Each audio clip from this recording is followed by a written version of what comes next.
It's time now for your home helpful tip of the week, brought to you by Kenny Queen's Ace Hardware.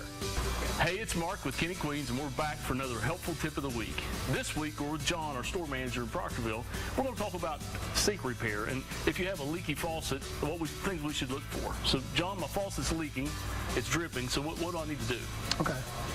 Be sure your handles are all the way off. That should be the first thing. And if they are, then you still got a leak. You need to look underneath your sink, underneath the cabinet, and there will be valves that run the water to the faucet.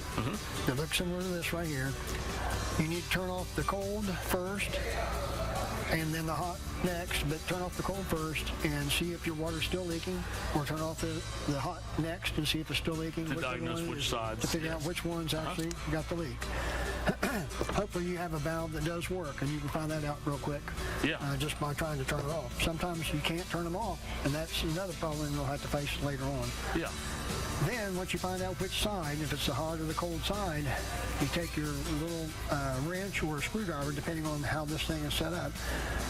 Take it loose, take your handle off first, and you'll have a crescent wrench.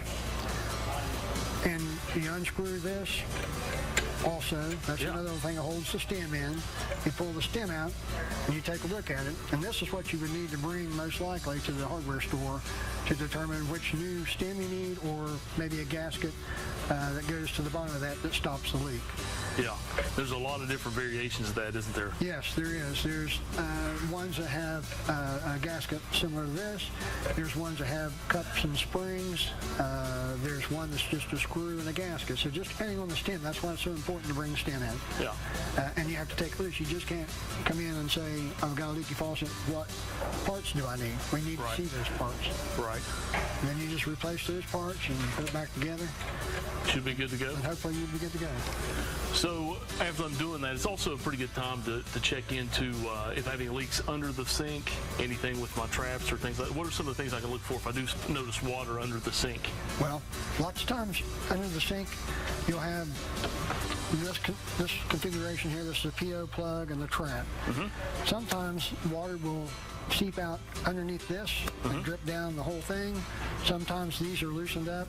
The nuts are loosened up on the J-bend. They need to be tightened so that doesn't present a problem. If you have a metal trap, it could have corroded and drips down here at the bottom. And when that happens, these things all need to be replaced, a lot of them. So you just kind of replace them either with plastic or with metal, depending on how yours was set up at the beginning. Yeah. And I noticed with some of this stuff, pictures help to diagnose these problems if you can't bring everything in with you. Right. Yes. Take a picture again of the size pipe you have. Usually a lavatory is 1.25 inches. Kitchen sinks 1.5 inches. So you kind of know some of those things. But anything that you've got pictures of, and if you need to replace your valve, of course you'll have to turn the water off to the house or where the water comes into your home, so that you can turn the water off in the first place. To check your hot and your cold. John, thanks so much for your help today. You're welcome. Thanks for joining us today. If you have any questions on our segment, you can come see us at one of our locations, give us a call, or visit us online.